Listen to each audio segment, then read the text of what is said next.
All right, everybody. Welcome to Real Talk From the Kitchen Table podcast. So we had talked about the name, and we had said just like real talk. But we're at the kitchen table, so Why not Real Talk at the kitchen table. from the kitchen table? From the kitchen table, I'm sorry. Real talk From the from kitchen the kitchen table. Well, we are at the kitchen table Yeah. too, so. I guess we need to introduce ourselves. Well, my name is John Burt, and this is my lovely wife. Lindsey Burt. You look very pretty today, by the way. I love your hair. Guys, I'm just gonna go ahead and apologize. I don't know why. I just feel giggly.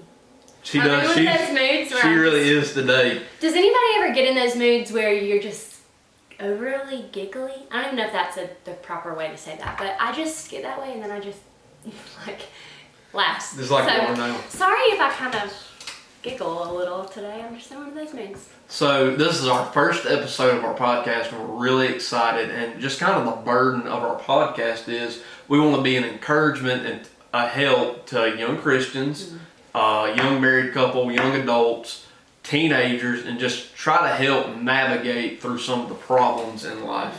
And I kind of felt today to kind of kick this off, the first podcast should be about just introducing ourselves, kind of giving you our testimony, how we met, where we're at in life now, and just how things are going. So, Lindsey, do you want to give us your testimony first? So I grew up your typical church kid. I was involved in everything, every service, every time, every youth event, every kids event, like whatever it was, I was there.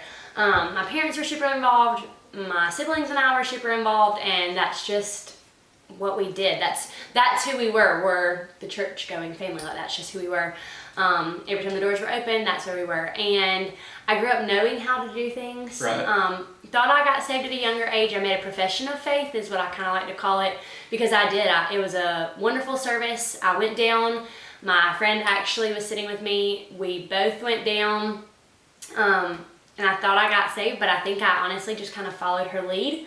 I don't know if any of you kind of can relate to that, but I didn't truly go down to get a relationship. I just went down because I knew it was what I was supposed to do at the time. I guess if that makes sense. So I didn't really have a conviction, I guess you would say. I just went down because I thought that's what I was supposed to do. And so years later, stayed in church, continuing to do all those things. And then in my high school years, the Lord truly dealt with me and convicted my heart. But it kind of looked different than a lot of people's. Yeah. I know our testimonies are really different. But for me, what it looked like was for years, I was praying. I didn't know if it kind of started out where I was praying for my burdens, for lost loved ones, for situations. And I was praying for those burdens. And I thought that's what I was always praying about. And I was. Then it went to the fact of I thought that the Lord might be wanting to use me in missions. So we had a missions conference, and I thought that maybe that's where the Lord, like why he was speaking to me and why I was, what I was needing to pray over and that kind of thing. But then a little bit after that, so this was a kind of a longer period of time, several years. Then a little bit after that, really the first time he truly convicted me. I was in church on a Sunday morning. I'll never forget it. I was sitting about halfway back, and we had a visiting preacher, and he was preaching on the veil of Christ. And to be honest with you, he gave the title, I wrote it down, and I don't remember anything else. Because the Lord just really started speaking to me, and so that's what I was hearing instead of the sermon. But I just kind of kept pushing it off. I had what people would call, I guess, hard conviction. I don't know if you call it that way, but everybody's is not that way. I had the true, like my heart was beating out of my chest. I was sweaty, fidgety. Everything. I was just, torn up. Like I was been out of shape. Not been out of shape. I was just worked up on the inside. And so I knew that everybody around me thought that I was saved. And I had proclaimed that. And one thing that the Lord, as he was dealing with me, Satan was also fighting against me. And I truly believe that. And one thing that I kept thinking was, I remember specifically in my head saying, Lord, I've sang during these services and you've moved, or people have gotten saved, while I've been singing. And clearly we know that doesn't matter. What we do, it's not what we do, it's what Christ does. And so that was my first wrong conception at the time, misconception. And so, but Satan was using that, trying to get me to say that I was saved. And the Lord truly spoke to me and was like, if I can use a donkey, what makes you think I couldn't use you? Right. And it's like he was just sitting right beside me when he said that. And that's when I realized, I was like, okay, I've got to get saved. So then I went into the fact of dealing with when I was going to get saved. So I had originally started by saying that I was going to go to the preacher's house. He's very willing. We have a loving pastor that is willing to, see you during the week, things like that. And I was like, I'll just go to his house. And then the Lord was like, no. And so then it kind of, every little few minutes, it kind of bump up. So then it got to the point where I was like, okay, I'll go talk to him. I'll go after church. I will. And so I kind of battled with that and was trying to kind of negotiate with the Lord, which I know that was the craziest thing that I've ever done. Trying to make my own will. But that's my personality. I'm a very, I want to be in control of things. That's how I like, and that's not how the Lord works. And so then it finally got to the point where I did not actually make it into even the altar call invitation time. I don't really know where he was, but I think it was somewhere right in the middle of the message because he was still preaching. And so it was just funny that we did have a visiting preacher in, and so our pastor, I was able to go and grab him and ask him if he could speak with me. And to be honest with you, it's just, again, showing kind of how the Lord works differently for people. I don't think I uttered a sound other than sobbing, just hysterical, sobbing. And, I'll tell you, he looked at me, and this is just the difference where he said, I'm not the Lord, I'm man. And he said, Lindsey, you're going to have to tell me as your pastor, from what you do and how you come across, I don't think you're saved. And so he knew that that's what he needed me to say. And, I admitted that I was a lost sinner dying and going to hell. But the Lord worked on me and showed me that I didn't have a personal relationship with Christ. I knew how to do religion and I knew how to do church. And I knew how to be a church kid, but I just was lost without him. My testimony's similar to that. Right. I was a 12-year-old child, and I had, kind of like Lindsey had said, when I was younger, maybe 5, 6 years old, I had went forward. I'll be honest, to this day, the only reason I can remember going forward to get saved was because I knew it was the right thing to do. There was no draw, there was no conviction until the night that God had dealt with me. We had started going to a new church, and I just remember everybody would get up and say, I got saved here, I got saved, on this day, and I could never really go back and say, that's when I really got saved. Right. And up until that time, I'd always questioned, why did I even go? And I remember one night during a revival, evangelist was in preaching, and he asked this question. He said, if you were to die right now, are you 100% sure you'd go to heaven? And it was like the Holy Spirit spoke to my heart, kind of like Lindsey was talking about your heart beating out of your chest. That's what it was for me. And it said, John, are you 100% sure? And I knew in my heart, if I would have died in that moment, I would have went straight to hell. I believe that with heart. And I remember just calling out on Christ that night, asking him to save me. And it's amazing how my life just changed in one night. And I know you can attest to the same thing. Just what Christ did for the both of us. And it wasn't too long after that. I think I got saved in April, and God started dealing with my heart in July about preaching. And I said, Lord, if you want me to go to Africa, I'll go. And just really remember surrendering my life to God, surrendering to the call to preach, and was just so excited for what God had for me. Well, and I think, like he said, it's funny that, the Lord just kind of showed me, kind of brought my attention back to that childlike faith. And John did say, he was 12. And I know, I'm sure there's people that probably think, you surrendered to the call to preach at 12 years old. But I think it goes back to that childlike faith and that scripture where it talks about how we all need to have that. And I'll tell you, I pray for that. Because there's times where we as adults and we as, young adults and teenagers, you have that, what you think is control, and you kind of have what you want to plan, but we don't ultimately go back to that faith like a grain of a mustard seed, or that childlike faith. And you probably really were that willing. You just wanted to do whatever God wanted you to do. Exactly. Whether that was, preaching, getting saved, all those things, you surrendered because you had that childlike faith. Right. And I think that's what we need, but you were really submitting to that. Oh, yeah. And it's funny just too, like we said, the conviction was kind of similar for us. I'll tell you, I kind of thought I was having a heart attack. And I was just super fidgety. And if any of you know me, I'm very hyperactive and that a good word for it? That is a very good word for I'm it. You're constantly all over the place and moving. And I'll never forget, I went and talked to the friend that I was sitting with, halfway back in church. And afterwards I was like, was I all over? I mean, clearly that didn't matter, but I thought I was all over the place, about to fall out of the pew. And she said that she had never seen me so still. That's just amazing how God works. And I mean, my heart was beating on my chest. I thought I was just all over the place. And I mean, I was really torn up about, of the situation in that moment, in those minutes. I was just all over the place in my mind and in my soul and in my spirit and my heart. And apparently I was the stillest she had ever seen me.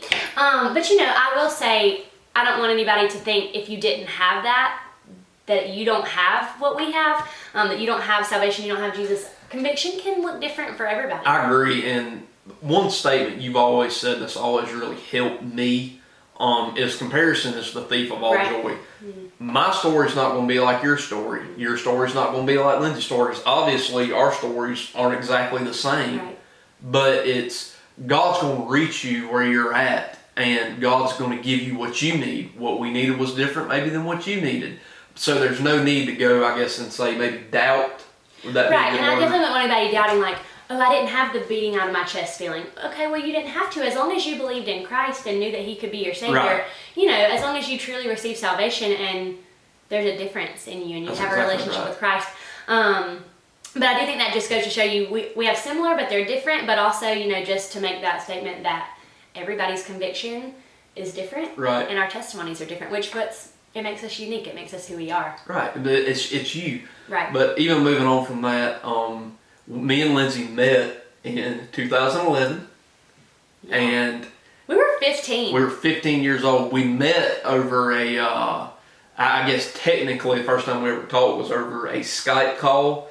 My sister was Skyping somebody from her church, and they were like, "You really have got to meet this girl." And I was thinking, okay. Can we tell? Oh man, no. That's a rough one. But yeah, go ahead. Okay, so I didn't know this until a long time later. But John, we had set up this time to meet over Skype. It was probably about 9 o'clock. First of all, I guess we need to back it up. Do we even know what Skype is? I don't know if all of you listeners Skype is kind of like, it was like FaceTime over the computer at the time. It's hard to believe that was almost 10 years ago. It's like FaceTime, but in a Zoom, kind of. More of an informal Zoom. Right. Yeah, so for those of you that don't know what Skype is, that's what that is. But anyway, so we had set up this time to meet, and I was so excited. You were actually at a friend's house. It was during the big snowstorm. Yes, we had a snowstorm, and so we were not at school, and so I was with friends. And I was like, yeah, I'll Skype, that's fine. And I think your sister had called me. Yeah. And so I was like, yeah, that's fine. And so I got on, and John, he looked so handsome, and he was on there just trying to win my heart, Doing the best he could. Y'all, we found out, John, you had to tell him this confession. I was going to be slick. I've always tried to be kind of slick about things. So what I did is when my sister said, "You're going to meet this girl tonight," I went in my room and I put a button-up collar shirt. At the time, I think we had Abercrombie. That's when everybody was wearing Abercrombie. It's a big thing. So I had that. Maybe it was Hollister. I can't remember. Anyways, I put that on, and like I said, it was about 9:30. I had pajama pants on underneath that. So the only thing she could see was about what you can see right now is chest up. And I said, I'm about to really impress this girl. So I went in there. I was like, yeah, I just got home from I can't believe I lied. He did. He told me. I was like, just got home from eating Mexican food with my friends and was trying to be all suave. And I think maybe it was like a year later I broke down. I was like, yeah. He told me, but it worked. I don't recommend telling white lies. Yeah, don't do that. But I was trying to be smooth. But it is. That's something that I always look back on. I'm like, but also like, he wanted to impress me, and I think it all can tie back into spiritual things where, like, the Lord wants to, like, not impress us. What's the word I'm looking for? Oh, He wants to show us. He wants to swoon us. That's a good word. He wants to swoon us with His love and affection. And so, if you are married, if you're not even dating, but if you're wanting to pursue that and praying for that person, you need to be swooned by that. Is that a good word? I don't normally use that I've never heard that, but... I think it's just one of those things that, like, truly just that love like that. And I think that that's something that you need to pray for in a mate. That's something that we found. Hopefully some of you can attest that that's what you found, but also that's what we find first and foremost through the Lord. That love relationship. It's just that effort. Yeah, absolutely. That's what it is. And then there was a short span, I guess, for about a year and a half. Yeah. It was like junior, senior year of high school. We were dating, and things weren't working out like we felt. Yeah. And we were apart for about a year and a half. For you to kind of talk about where you were kind of mentally away from the Lord. And I told Lindsey this, I told her this a long time ago, that I really believe, because I had a short spell where I ran from God. I was still in church. I was going to Bible college at the time. I was doing all these things. But mentally and in my heart, I wasn't giving it. And I was making other plans to do other things in life other than preach. Just priorities. Your priorities weren't where they needed to be. And that really, through that time, it allowed me to really grow up spiritually, maturely. And me and Lindsey got back together, I guess, around 2013. It'd been, I guess, right around your senior year. Yeah. And we've just been in love and going strong ever since. Yeah. And so, but I think it's one of those things, I do think back because he was in Bible college and those things, but it's funny, I think the Lord really had you, even though you weren't where you needed to be, you still learned and were where you needed to be at the time. Well, and it even goes to show that you can be in church, you can be doing all these things, and you still can be playing games. And that's exactly what I was doing. I mean, everybody thought, Jon's good, but in my heart, I was not where I needed to be. Right. Well, and that's one of those things where you have to realize that, and I think we've probably all been at that place to an extent, and to a degree, and I think that had we have stayed together, we might not be where we are today. Like that, clearly then it wasn't good to be apart because, it's just not what's ideal. But in that time frame, we both talked to other people, dated other people, and kind of had different lifestyles for that time frame. But then the Lord just brought us back together because His way, that's what He wanted. But it's one of those things where you realize that there's God's perfect will and there's things that we can do and decisions we can make to get off of His path. Right. And I agree wholeheartedly with that. I go back and I thank God for that time. Just like Lindsey said, it wasn't fun being apart, but it really, it puts things in a lot of perspective, I guess, if you will. Right. And that's the thing with being a Christian, is just really being sold out to Christ. I think that's one thing we're missing in our day, is how sold out are we? Right. And that's one of those things too, like, I think that's where it's gotten us to where we are today. And today, I mean, here we sit and we've been married almost 3 years, 2.5. Yep, 2.5. 2.5. We've been together almost 10 years. And that's hard to believe. I know we feel old. Sorry. For those of you who don't judge us, we're not that old. But Jon is full-time evangelism, and I am a special education teacher for kindergarten through 5th graders. And so it's like, you see what's brought you here. And so if you're in that place where you don't know what's ahead and you're praying for that, just keep pushing forward and praying for what you want. Right. And praying specifically of how the Lord's going to use you and who you're going to be with. And I think, a lot of times we get stuck like this. If you feel stuck right now in the area of life you're in, whether you don't have a spouse, you're not dating anybody, you're praying for somebody today, you might be, I remember when we were engaged, that was the worst year of my life because it felt like it was never going to end. You have to realize everybody has a story, and where you're at may just be part of your story right now. Right. Well, and that's how the Lord builds you into who you are. So whether it's where you want to be or not, the Lord has you there for an ultimate purpose. Right, and it may not be comfortable right now. And when we first started walking with Christ, there was nowhere in the Bible that said, hey, guys, this is going to be really easy. So just kick back, take it easy. But, it's truly in those hard times, and we'll get more into just different things later in future episodes. But it's in those times God really molds you, God really makes you in the people you are. It's learning lessons. I believe daily that there's a lesson to learn and reflect on to help you in the future. Right. And so it's just one of those things where I think in the next few episodes, as we talk through things, maybe not a formal episode about it, but really sharing our testimonies again, like I was the church kid, but there was things that I was around that made me had to be bold in my faith and who I was. And things that I experienced going through that time of life, especially the teenage years. Those are hard, and teenage college can be hard, but it's a fun time of life. And, the Lord wants us to enjoy that time, but also, you kind of have to realize who you are and what you're going to stand for. And so I think there's some things that we can share there. And then, you too, especially with things that you got into and that mental battle that you did have with being committed to the Lord. This might not be a comfortable time, but it's definitely a time where the Lord has you for a reason, just like where we are today. Right.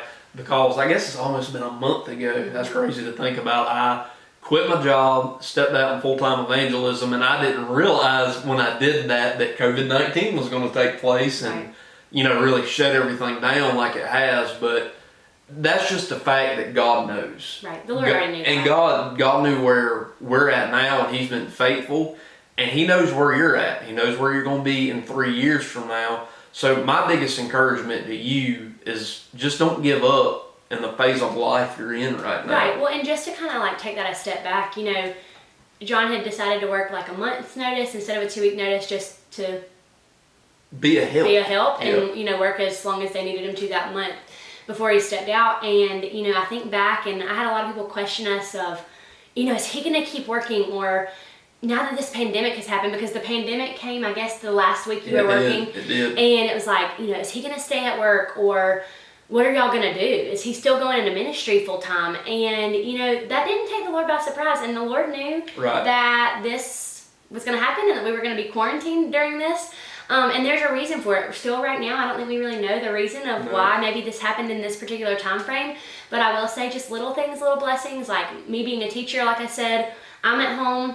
So we're able to have time together, prepare things for ministry that we probably wouldn't have had the exact time to do with working and doing ministry. But we're able to do things like this, and the Lord kind of gave this burden and a while back. But now here we are, the burden for the podcast that came about through friends of ours from a church that we were at. They asked us if we had thought about doing this, and then we've kind of prayed about it. But it's like now, the Lord wanted it now. He didn't want it then, I don't think, but He wanted it now. We're at a place where we can do this. And so, where it might not be a comfortable places. Like right now, this hasn't been necessarily comfortable, but it's been a blessing. And I'll just kind of go a little bit farther, which we can kind of talk about later, I guess, deeper. But just to kind of share where we are, I am a teacher, and I'm very settled in my job, I guess you would say, whereas Jon's kind of coming out. I guess people would say it's a little more unsettled. Starting something new. We're I guess not unsettled. We're at a new stage in our lives together. And I'm not really by myself in a new stage, but doing this stuff with ministry, but then also, kind of going a step further, we are at an uncomfortable place where we are trying for a baby. And, kind of that's been an uncomfortable place for us. And so we're in a time where a lot of you probably are, where we don't know why we are where we are, but it's for a purpose. And so we just wanted to encourage you today that, you look back 10 years ago and you think where the Lord's brought us from and where we are today, and the things that we're still going through, the things we're facing, but just to be a testament of faith of how much He's helped us and where He's brought us from. And that's what it is. The whole Christian life. I was talking to one preacher I guess a few years ago when I really got started in evangelism. He said, Jon, the whole Christian life, it's a life of faith. Right. And something God told me a long time ago, He said, I didn't call you, I didn't save you for you to understand everything. I don't understand everything that's happened in our life. I don't. But the one thing that God has always told me, He's always reminded me, I didn't call you, I didn't save you to understand it all. I just called you to understand, to believe me and trust me. So no matter where you're at in life today, no matter what you're going through, you say, man, things are just crazy right now. I don't understand. I don't get why things aren't happening.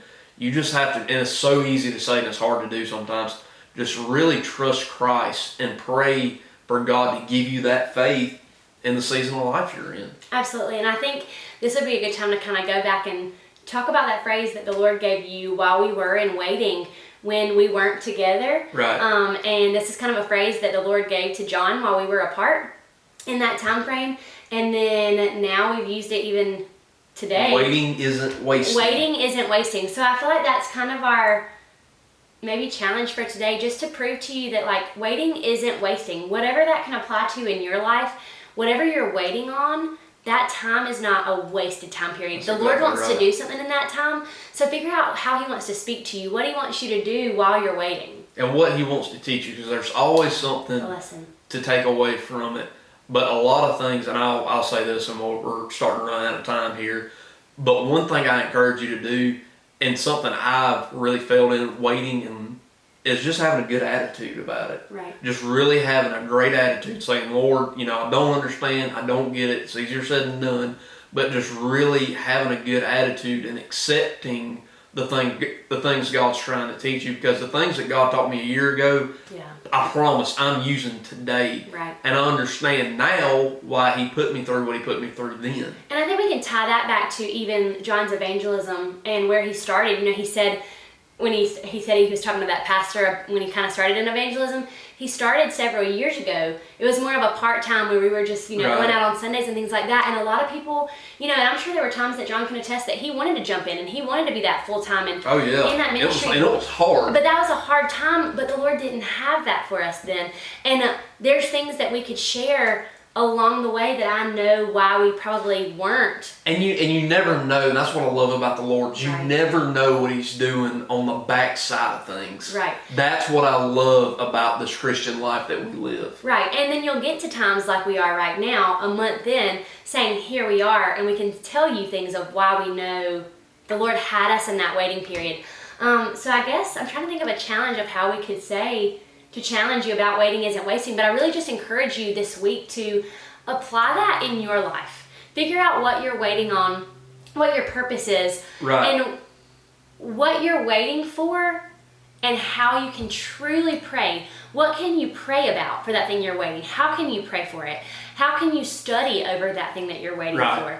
Whether it be a mate, somebody to date, whether it be a college that you're picking. I know a lot of people, guys, like my heart breaks for these, high school seniors and all of you in really transitional times in your life where it's difficult. You're in college, you don't know what the next semester is going to look like, or you don't know what job you're going to get out of college. Wherever you may be in this stage of life, especially right now with this quarantine, none of us have ever experienced a time like this. But we're waiting for a reason. That's right. That's exactly right. And just to kind of wrap up one more time, if you have any questions about salvation, about something you may be going through right now, if you're a guy, please reach out to me. I would love to talk to you, love to help you. If you're a lady, you can reach out to Lindsey. We have all platforms of social media, and we just would love to be a help to you. Absolutely. Reach out to us. We can talk to you one-on-one, or if there's something that you'd like to talk about with us together, we would love to do that. I know sometimes there's times where people have needed to talk to John, and so we kind of do that together. Yeah. And so however that may look, whether it's on a social platform on here, we'd love to talk to you. You got to keep in mind, I feel like this went well for the first one, but I feel like now we have to do our little catchphrase again. You ready? Yeah. So this has been Real Talk from the kitchen table with Jon and Lindsey Bird. We love you guys. See ya.